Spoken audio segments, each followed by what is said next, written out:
Hey, what's going on guys? Mark back in the workshop on Mark's Aquatics. Right, this is part 2 of how to breed Otocinclus catfish, and this morning I came down and I found some eggs, which is absolutely fantastic. Now I've missed the actual breeding, managed to get a little tiny bit I think, came down early this morning and the lights were just coming on nice and dim because I've got them on timers, so they come up and they sort of ramp up slowly throughout an hour to the full brightness. And I found some little eggs around the place. Now they've dotted them around the place. We'll have a look at where they are in a minute. They're all hiding underneath the log with the Java fern on. Now they've placed them over on some of the standpipes on the glass, obviously on the plants and around on the root system as well. Now like I said, I came down early, saw the last little bits of them rummaging around in amongst the plants, and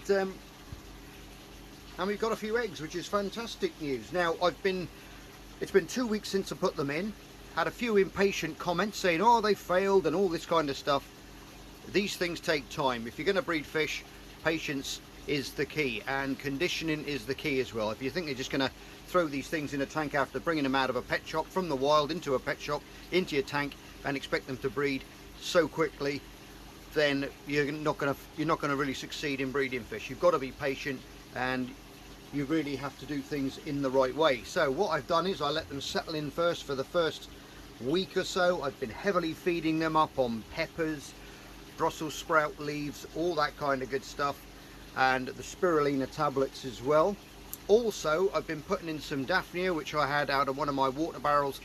It's getting colder now, so it's only the last few bits in there. Now they will actually chase down Daphnia as well, and they might hoover up the odd bloodworm if you put them in. I've been putting a couple of those in. They seem to have gone missing. So, and all this protein helps to build the females up to produce the eggs. Okay, and once there's a readily little supply of food going in there, you'll find they'll settle in for you quite quickly. And another thing guys is peace and quiet. That's what these guys need as well. I think the only reason they actually stopped breeding and they've gone quiet now, because they're normally quite active little guys, is because I'm not in the workshop constantly. So what I do is I come in the morning and I very literally just peek around the corner. I've even got my little cameras set up in here so I can monitor them from in the living room as well, and just leave them and let nature take its course.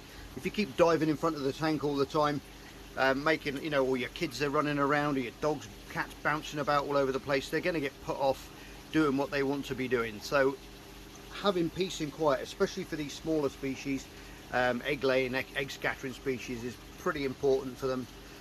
In a well-established tank you might see it first thing in the morning with your different tetras and things scattering eggs around the place, but then they'll soon get hoovered up. But that's only if they're very settled and you've had them for some time. So that's the thing that I've tried to get across there, is peace and quiet when you're going to be breeding is very important. Like I said, they've gone very quiet now. They've hidden underneath the log under here because I've come in the workshop and I'm making noise, obviously speaking. I've got the camera tripod set up, all that kind of good stuff for you to see. So what I'll do now is I'll take you, this is what I've been feeding them as well guys, okay, just bog standard little pepper sections like that. You don't need to blanch them because this water is around, well, what are we running now? We're running at about 25 degrees, and I've got my little homemade, with my little plecos engraved on them, which I made many years, well not many years, but a good while ago, and you just basically put that through there, push that into the center, and that'll stop it from floating. You can just push that down nice and tight. It's nice and clear, so when you drop it in the tank like this, everything collapses, my sign falls over, and there you can see it just sits on the bottom there nice. The water will soften that up and then they'll get to work on it. I normally find they go to work on the foods normally in the evening time when the lights start to just decrease a little bit slightly, and they're dimming down towards the evening light, and then we get a bit more action there. The spirulina as well, that's important. That's another thing that I've been feeding them as well, which is the spirulina. I'm not sure if you can see what that is. There you go, the Aquacare spirulina tablets. Now you can see one of those in the tank as well, and also the Ocean Nutrition. I've been feeding them as well. just little bits of powder form, just put it in there and they'll suck that off the bottom, and the babies will actually eat that as well when they start free swimming and their yolk sacs have been used up. So let's get in and I'll show you some of these little eggs. Yep, there you go guys, there's the little holder that I made. I made quite a few. I must make some more of those because I sold quite a few of those guys off on my laser cutter, and they look quite good in there. You can hardly see it, you can just see the food. But you can see underneath, there's the gang underneath the log there, and obviously with that sign of mine falling down, that's probably shocked them, bless them. So but you can see, let me get down on my chair, if you look right in the center of the screen there, I'll just zoom in slightly, you can see that beautiful little pearly egg there right in the middle of your screen there if you're looking. I'm not sure if there's any more lurking around down here. There's another one there, center of the screen. Camera's decided it's not going to focus now, but you can see that outline of it there right in the middle. And they've been laying them up here as well. Look at that.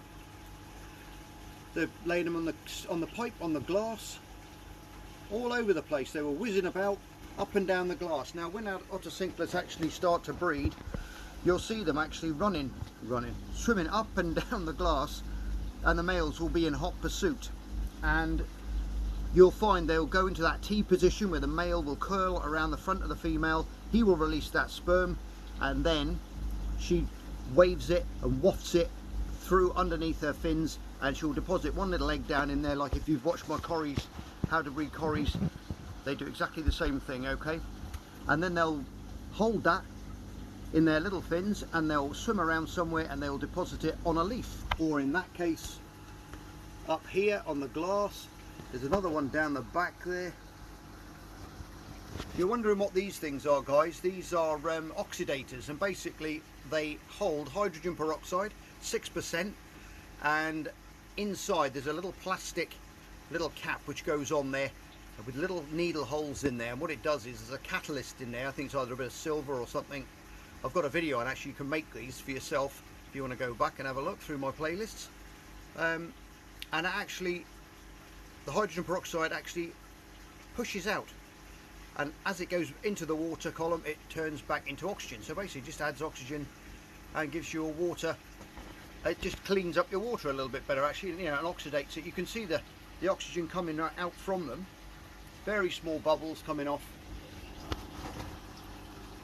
You can see that catalyst working inside, and that is creating the pressure inside, which then in turn pushes the hydrogen peroxide out into the water, and then it returns back into oxygen like I just said. So that's all clever stuff. So they're all being super quiet while I'm in here. Now these little guys are going to take about, I don't know, anything from 3 to 5 days to hatch. I would have thought. That's what I've done last time. I thought it was about anywhere between that, in between that time, depending on the temperature. We're at 25 degrees in here. Now someone was asking about the water clarity as well, sorry, the water, what I was using in the water. Now I've been using RO water from my multitude of, let me just zoom back out there, from my RO machines there. That's the one for the pond, that's just carbon filters in there, okay. And then I've got my RO set up down there and the bigger Aussie filter, but that is, I've been running that in there. So basically to get these guys to spawn, what I did is a couple of nights ago I gave it a 50% water change, okay. So with this tank there, obviously that's dropping it by half, and then with this leaky valve there I actually take that off the top of there, push it into the top of the tank, and I'll just let that drip in over a couple of hours just to sort of fill that back up again slowly, and that pump there then just pumps it around, circulates it, and puts a load of fresh water in there. It's trickling in at the same time, and that gets these little guys nice and excited, and then the following morning I find they'll start spawning when the lights come in. So it's a fantastic time. We've got a few eggs. I don't know how many is amongst the Java fern around this side. We can have a look, might be able to find some for you. Tripod's attacking me over here. Not sure if we can see any. I can't see any on this side, but they were mostly in amongst, deep in amongst it, so that's most probably where they've laid quite a few more. Now it's unusual to see them actually laying on the glass, and everything else. But I've got a bare bottom in here because I like to see the fry swimming around on the base, and it's good for video footage as well, because if you've got a large substrate in there, the babies can literally disappear in amongst it and you never see them. So we've got lots of foods and different things in there we can put in there for them when they hatch. So it's all good news so far. We've got some eggs. Like I said, I don't want to be breeding thousands of these things, so if we just get a few out, or even half a dozen, it'll be nice just to see you, so you can see how it's done. Well, there you go, there's another little close up there of one of the eggs. So I've just seen a load more there, look, on the suction cup right there, there's a load more as well.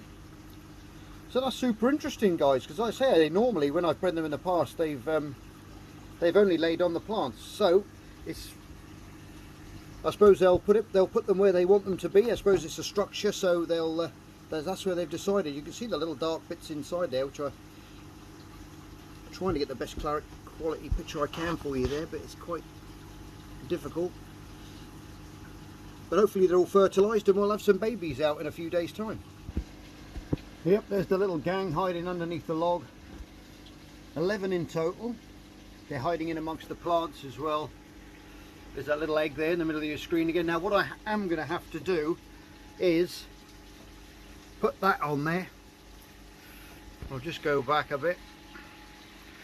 There you go, it's just a sponge, solid at that end and the hole at this end. Okay, so that's going to be stuck onto the end of the pipe, which you can see in the background there with all the bits which are stuck to it. Obviously there's only small grills in there, but the babies will get sucked into the filter in no time at all. So I'm going to have to put that on. Right, okay guys, that's that done. I just thought I'd do that while I was talking to you, just in case I forgot. And we ended up with a load of babies in the filter, which we don't want. So going back now, that's everything there. If there's any questions or anything you need to know what I've been doing, like I say, the pH in this tank is about 6.8, okay, 6.5 to 6.8, something like that, with RO water. And if you want to add some Indian almond leaves, you can always do that as well. That'll tan your water up slightly and make it a little softer. The bogwood's going to help make it softer as well. And you can use rainwater if you like as well. Make sure you get it from a nice source though. It's come out, you've captured it in a nice clean way, okay, otherwise you're going to be mineralizing it again. And but you can, it depends, some people you'll find that the water's softer in your areas, some people are harder in their areas, you know, more lime scale in the water and everything else. So do your tests as well, make sure you got a nice low pH. Regular water changes, 10% I would say every week for these guys. This is a 2x2 by 12 tank, okay. You can do your calculations there with those measurements for how many litres or gallons it is. But it's a nice open aquarium for them. And hopefully we should have a lot of little wrigglers flying around in here in a few days' time. Now I'm going to leave the parents in here with them, because the last time I bred them I found they didn't predate on the babies. They tend to leave the eggs alone after they've hatched as well, so which is all a good sign. So I'm going to get back to you when these little guys have hatched. Like I said, any questions, fire them in the comment section below and I'll get to them. I've had so many questions over so much. I've got so many videos out on different species of fish. I get inundated at the moment with questions, and I spend a lot of my time just answering questions. And if I haven't got to you, I do apologise. I'll try and get to you as quick as I can, but I get so many to go through. It's unreal. Regarding different breeding fish. But there's that little pepper there. Like I said, that's going to be awesome. That's going to soften up in the water, and when I go out the workshop now, within the hour they'll be out there and they'll be grazing away on the top of that, like that spirulina little puck, as I call them, at the back there, little squashed flat puck. And everything's looking awesome. Brilliant stuff. Anyway guys, as always, love you loads. Any questions, drop it in the comment section below and I'll get back to you as soon as I can. Take care, love you loads, and I'll see you on the next edition of Mark's Aquatics. Bye for now.